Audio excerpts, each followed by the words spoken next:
Hi అండి. అందరూ ఎలా ఉన్నారు? బాగున్నారా? నేను బాగున్నానండి.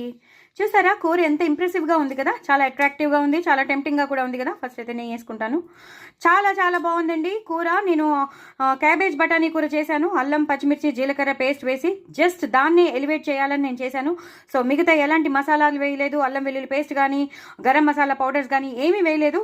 అలాగే వెల్లుల్లిపాయలు కూడా వేయలేదు, అలాగే ఉల్లిపాయలు కూడా వేయకుండా చాలా చాలా టేస్టీగా చేశానండి. చాలా అంటే చాలా టేస్టీగా చేశాను. నేను కేవలం కావాలని నేను దీన్ని ఎలివేట్ చేద్దామని ఆ అల్లం పచ్చిమిర్చి ఆ జీలకర్ర పేస్ట్ ఈ క్యాబేజ్ బఠానీలో వేస్తే ఎంత బాగుంటుందో మీకు చూపిద్దామని నేను చేశాను.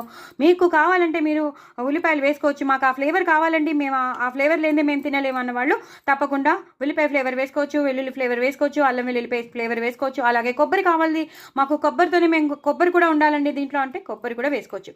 బట్ నేను కావాలని మాత్రం అల్లం పచ్చిమిర్చి జీలకర్ర పేస్ట్ని ఎలివేట్ చేద్దామని నేను ఈ కూర చేశాను. అదిరిపోయింది కూర మాత్రం.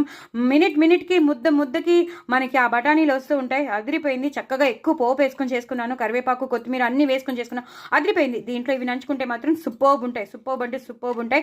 చాలా బాగుంటాయి. నా వాయిస్ ఓవర్ నేను ఇచ్చి మీకు చూపిస్తున్నాను. చాలా సింపుల్గా చాలా టేస్టీగా మీకు చూపిస్తున్నాను. మీకు నచ్చుతున్నాయి అనుకుంటున్నాను. సో చూడండి, నా వాయిస్ ఓవర్తోనే నేను మీకు అన్ని మంచి మంచి రెసిపీస్ చూపిస్తున్నాను. నా వాయిస్ ఓవర్ మీకు నచ్చుతున్నట్టు అనుకుంటున్నాను. ఒకవేళ ఏమైనా చిన్న తప్పులు చేస్తే నన్ను మన్నించండి, ఓకేనా.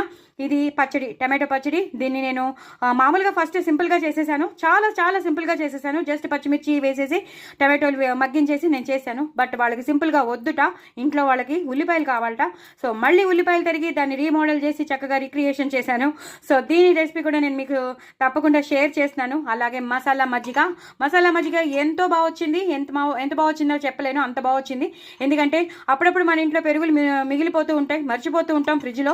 సో అవన్నీ చక్కగా డైల్యూట్ చేసేసుకుని తగినంత ఉప్పు, అలాగే అల్లం పచ్చిమిర్చి జీలకర్ర పేస్ట్ వేసేసి కొత్తిమీర కరివేపాకుతో నేను గార్నిష్ చేశాను. ఇది హ్యాపీగా గ్లాసులు తాగేస్తారు. అలాగే అన్నం తిన్నాక లాస్ట్ ఐటమ్ మనకి ఎలాగో మజ్జిగ ఉంటుంది కాబట్టి అప్పుడు మనం తినేయచ్చు. సో అన్ని రెసిపీస్ నేను మీకు షేర్ చేసినాను. దీని రెసిపీ అన్ని రెసిపీస్ నేను మీకు షేర్ చేసినాను.